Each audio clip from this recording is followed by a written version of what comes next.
E lame u taku edhe njëherë me Meridianën, tash e kemi në lidhje direkte, por jashtë studios. Meridian, linja për ty. Po atër përshëndetje dhe për juve në studio Agnesa, gjindemi këtu në ambientet e Fakultetit të Bujqësisë dhe ashtu si që e paralajmërova që në fillim të pjesës e parë të emisionit ku edhe isha në studio, për gjithëqyuesit të cilët na kanë ndjekur që nga ora 7, pra do të flasim për pemëtarin në vitin 2025. Jemi të gjithë dëshmitar të asaj se kemi pasur ulje të temperaturave këto ditë dhe me çrast tani më vetëm se jemi në stinën e pranverës dhe pemët kanë filluar që të lullzojnë dhe a do të ndikoj pastaj kjo në frutin e pemës dhe a do të ketë ndikim në paksimin e pemëve të ndryshme gjatë vitit 2025 në Kosovë. Do të flasim me profesorin universitar, zotëri Vahid Avdiu. Mirëmëngjesi profesor, faleminderit që na keni. Mirëmëngjesi juve, mirëmëngjesi teleshikuesve të radio të Koavizionit. Po e fillojmë intervistën, pra gjithar knasime që jenë këtu, po e fillojmë intervistën me atë se si do të ndikoj ulja temperatura, pra që i kishim minus këto ditë gjatë natës, në frytdhënien e pemëve.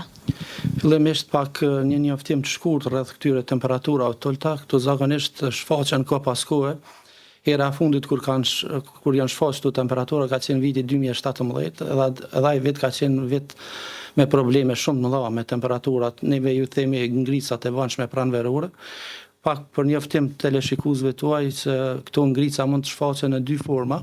Forma e parë është ngrica thirrën radiative, do më thonë rrezatuese, ndryshe thirrën edhe ngrica inverse, që shkaktohen kryesisht gjatë netëve të kthjellta dhe ditëve të kthjellta. Ndodh një lloj përmbysje e ajrit, ajri i ngratë ngritet lart, ajri i ftoftë vendoset në shtresat e poshtme të tokës dhe zakonisht shkaktojnë dëme të konsiderueshme të pemt, pikërisht në këto fazat që jemi tani. Mirë po, janë edhe një lloj ngricave që thirrën ngrica advektive që vijnë përmes fronteve atmosferike të ftohta që kanë ndodhur tani. Mirë po edhe një lloj tjetër i ngricave që vijnë të kombinuar mes këtyre dyja, e fatkeqësisht këto ditë, domethënë 6, 7 edhe 8 sot pritet edhe nesër me pas ngrica, e pikërisht sot ka qenë kulmi i ngricave. Faktikisht këto ngrica shkaktojnë dëme jashtëzakonisht të mëdha në kulturat bujqësore në përgjithësi, në veçanti në pemëtari. Faktikisht tani për momentin jemi në fazën kur një pjesë e pemëve janë në fazën e lullëzimit, kryesisht pemë bërthamore, domethënë është fjala për kumbullën, qershin, kajsin, pjeshkën e tjera. Dëmet të këto pemë janë pritet me qenë shumë të mëdha. Po i bjen kjo profesor që gjatë kësaj vere do të kemi më pak pjeshka, më pak kumbulla, apo gjëra të tilla? E dim që kumbullat dhe një pjesë tjetër e pemëve janë shumë të kërkuara edhe gjatë kohës së vjeshtës pastaj për të bërë reçel dhe gjitha këto procedura që ne i bëjmë. A do të kemi rrezik që gjatë kësaj vere të kemi më pak pemë të tilla? Duhet presim pak edhe kalon edhe 2 ditë të shohim pak situatën se si do të reagojnë pemët. Mirë po në bazë të disa analizave që janë bërë, pas ngricave të dieshit, pas disa lumtime që i kam kryer në teren edhe me bimë që i kam vrojtu, vërehet se ato që kanë qenë në fazën e lullëzimit ka pas dëme serioze.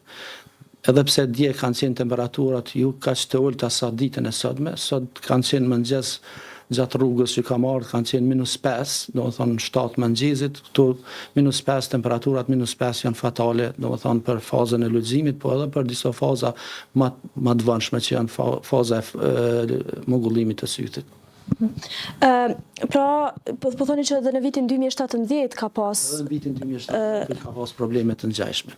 Unë nuk po muna më thonë për masat që do t'jenë, po gjithsesi do të ketë dëme jashtëzakonisht mëdha këtë vit.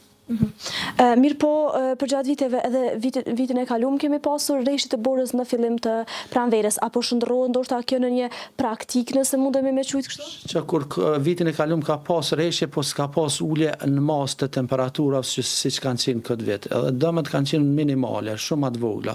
Nganjëherë rreshtet e borës janë të dobishme se krijojnë një lloj mbulese edhe një lloj mbrojtje.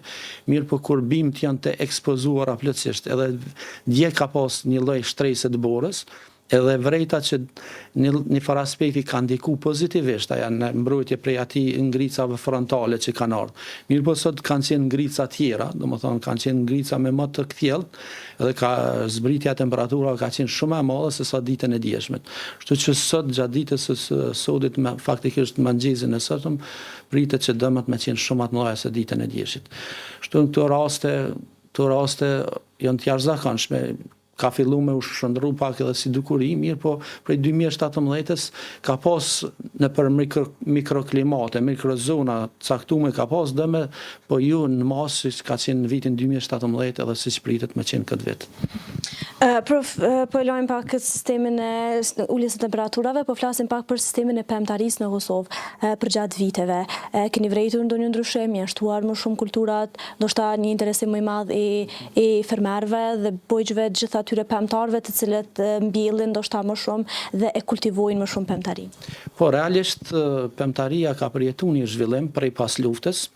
Në qoftë se hedhëm një kronologji të ngjarjeve, më herët ka qenë një formë tjetër e organizimit, pemtaria ka qenë bukur e zhvilluar edhe më herët në kurat më të vjetra, domethënë në Kosovë, mirë po gjatë periudhës kur kanë qenë masat e dhënshme, janë shkatruar shumë institucione të cilat janë marrë me prodhimin e pemëve, edhe praktikisht ka ra numri edhe në këtë formë është bashkë me shkatrimet që janë bërë gjatë luftës, janë shkatruar edhe shumë plantacione me pemë dhe me vreshta.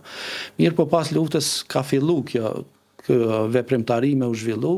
Fillimisht fermerët në mënyrë individuale përmes edhe ndihmave, domethënë granteve të vogla, gjëra tjera, projekteve të vogla ka fillu me u zhvillu. Ma vonë pas konsolidimit të qeverisë, konsolidimit të buxhetit, ka fillu edhe subvencionimi dhe grantimi i këtij sektori. Faktikisht viteve të fundit ka përjetuar një zhvillim bukur të mirë në gjitha kulturat, mirë po vlen me u cek disa kulturat të cilat kanë përjetuar një zhvillim më të hapshëm. Molla është kultura numër 1, mirë po megjithatë ka disa ngecje viteve të fundit për shkak të mungesës së tregut e disa probleme me tregun. Mirë po si kultura që janë zhvilluar është vlen me u cek kultura e mjedrës, kultura e boronicës, po viteve të fundit ka filluar edhe kultura e arrës me u kultivu me të madhe arra si pemë në Kosovë. Po ashtu edhe lajthia, janë edhe disa bimë tjera si aronia, po normal edhe këtu kultura tjera janë në rritje sipër, si dreza dhe kultura tjera. Pra, sipas kësaj që ju po e thoni, na tregoni pak se cila është kultura bujqësore, ndoshta në Kosovë që është më e kërkuara në treg tani që ka pësuar po ashtu një rritje. Është fjala për pemt? Po. Për pemt. Po faktikisht molla është kultura numër 1, faktikisht që kërkohet më shumë të në treg për shkak të periudhës më të gjatë të konsumit të saj. Dardha si kulturë ka disa probleme me smundje dhe ka ngecje, jo vetëm të ne, po ka ngecje edhe në për vende tjera të botës, për ata dhe ka një shqimim më të shtrejt në tregun lokal, po dhe në tregun ndërkombëtar. Po si kulturat që janë të kërkume dhe që vazhdimisht kërkuan drejt është edhe dreza, si një kulturë jashtëzakonisht që kërkuat edhe prodhohet kryesisht në një sezon dikon periudhën maj, qershor, por edhe gjatë pjesës tjetër të vitit kryesisht është drezë vendore apo produkt vendor. Po ashtu mjedra është një kulturë jashtëzakonisht jo vetëm që është e kërkume, po ka bërë një bomë në eksport, në aspektin e eksportit, thonë është një prej kulturave që më tepër mi eksportohet në kuadër të pemëve, edhe ka fillu me kriju të ardhura të qëndrueshme edhe për farmerët, po edhe për buxhetin e Kosovës.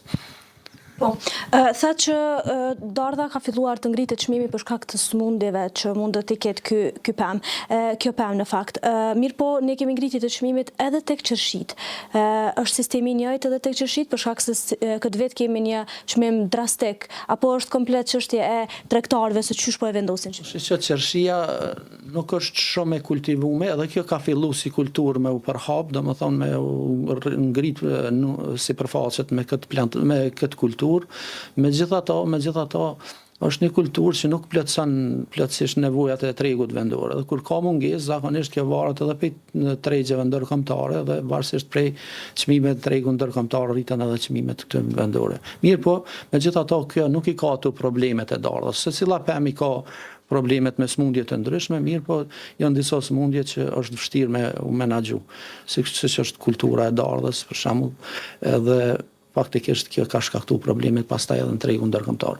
Nganjëherë edhe këto ndryshimet klimatike, siç është ky vit, tash me këto probleme neve nuk jemi godit vetëm si shtet, domethënë si Kosovë, mirë po kjo fronti atmosferik i ka prek edhe vendet e rajonit me siguri, po edhe vendet e Evropës, e varësisht prej fazave të zhvillimit të pemëve mund të shkaktojë dëme të mëdha, edhe mund të ngritet çmimet gjatë këtij viti. Kështu që kjo mund të paraqet një problem real, domethënë në ngritjen e çmimeve të këtij viti. Faleminderit shumë profesor për gjitha këto informacione që ndohet me shikuesit tanë. Është kënaqësi e unë, faleminderit për ju. Atëherë shikues të dashur, ishim bashkë me profesorin universitar të bujqësisë Vahid Avdiun, ku folëm në lidhje me pemtarinë në vitin 2025, kulturat e pemëve, pra të cilat kultivohen dhe të cilat janë më të kërkuara në Kosovë, e po ashtu folëm edhe për uljen e temperaturave dhe se si do të ndikojë realisht kjo në pemët të cilat kultivohen këtu në vendin tonë. Kaq sa i përket kësaj lidhje direkte, ne do të shihemi prapë në për lidhje tjera direkte me tema të ndryshme.